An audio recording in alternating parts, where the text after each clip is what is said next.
கிறிஸ்துவுக்குள் அன்பானவர்களே, ஆண்டவராகிய இயேசுவின் நாமத்தில் உங்கள் யாவருக்கும் அன்பான வாழ்த்துக்களை தெரிவிக்கிறேன். மத்தேயு 26 அதிகாரம் 54வது வசனத்திலே நாம் பார்ப்பது என்ன? அங்கே நம்முடைய அருமை ஆண்டவராகிய இயேசு கிறிஸ்து இப்படி சொல்லுகிறார்: நான் என் பிதாவை நோக்கி வேண்டிக் கொண்டால் அவர் 12 லேகியோனுக்கு அதிகமான தூதரை என்னிடத்தில் அனுப்ப மாட்டார் என்று நினைக்கிறாயா? அப்படி செய்வேனானால் இவ்விதமாய் சம்பவிக்க வேண்டும் என்கிற வேத வாக்கியங்கள் எப்படி நிறைவேறும்?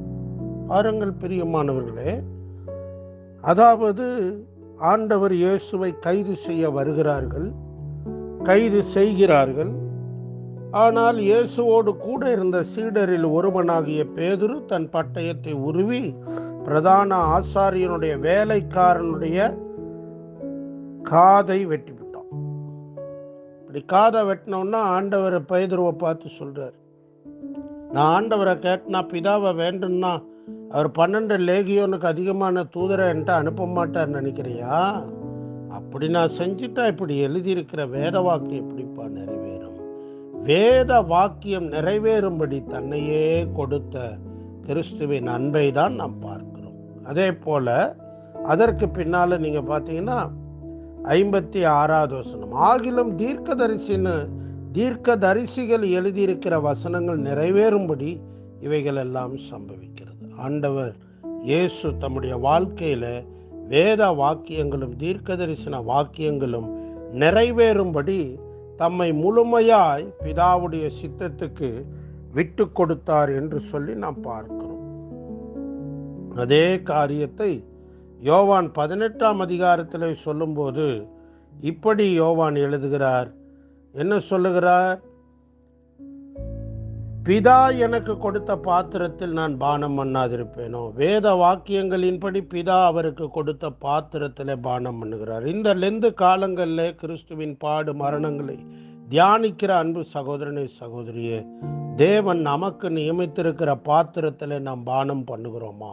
வேத வசனங்களின் படிதான் நான் நடக்க வேண்டும் என்ற ஒரு அர்ப்பணிப்பும் ஒரு வைராக்கியமும் உடையவர்களாய் நாம் இருக்கிறோமா? அது நமக்கு முன்னாலே இருக்கிற ஒரு மிக முக்கியமான அவசியமான ஒரு கேள்வியாக இருக்கிறது. அது மட்டுமல்ல, ஏசாயா 50வது அதிகாரத்தை நீங்கள் பார்ப்பீர்களானால் ஏசாயா 50ல் 6வது வசனம் பாருங்கள்.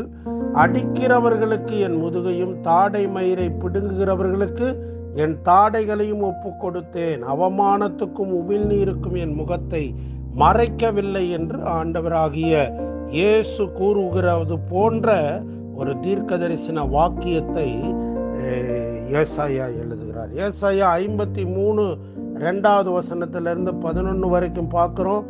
கிறிஸ்து அடைய போகிற அவமானங்கள், அடிகள், துன்பங்களை முன்னதாகவே ஏசாயா தீர்க்கதரிசனமாக திட்டமாய் தெளிவாய் எழுதியிருக்கிறார். ஆகவே வேத வாக்கியம் என்பது தேவனுடைய இருதயம் அல்லது சிந்தை, அவருடைய மனதுதான் வார்த்தையில வெளிப்பட்டிருக்கிறது. ஆண்டவர் இயேசு கிறிஸ்து தான் தேவனுடைய வார்த்தை என்று யோவான் 1:1-3 வரைக்கும் வாசிக்கிறோம். ஆகவே பிரியமானவர்களே, ஆண்டவராகிய இயேசு கிறிஸ்து என்ன பண்ணாராம்? பிதாவுடைய சித்தம் நிறைவேற தம்மை ஒப்பு கொடுத்தார் என்று பார்க்கிறோம்.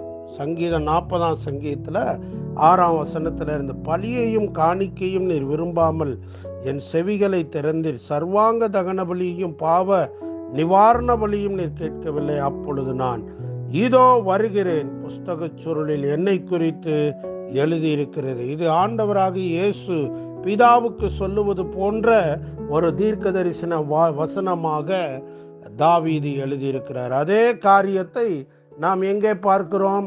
எபிரேயர் நிருபத்தில் இதே வசனங்களை காட்டி எபிரேய நிருப ஆக்கியோன்னு சொல்லுகிறார். என்ன சொல்லுகிறார் பாருங்கள். ஆகையால் அவர் உலகத்தில் பிரவேசிக்கும் போது பலியும் காணிக்கையும் நீர் விரும்பவில்லை, ஒரு சரீரத்தை எனக்கு ஆயத்தம் பண்ணினீர், சர்வாங்க தகன பலிகளும் பாவ நிவாரண பலிகளும் உமக்கு பிரியமானது அல்ல என்றீர். அப்பொழுது நான் தேவனே உம்முடைய சித்தத்தின்படி செய்ய இதோ வருகிறேன், புஸ்தகச் சுருளில் என்னை குறித்து எழுதியிருக்கிறது என்று சொன்னேன். இப்படியாக வேத வாக்கியத்திற்கு கிறிஸ்து முக்கியத்துவம் கொடுத்தார்.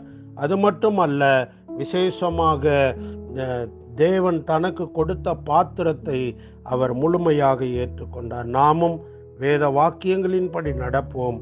தேவன் விரும்புகிற வாழ்க்கையிலே நாம் முன்னோக்கி செல்லுவோம். ஆண்டவர் தாமே நம் எல்லாரையும் அளவில்லாமல் ஆசீர்வதிப்பாராக. ஆமென்.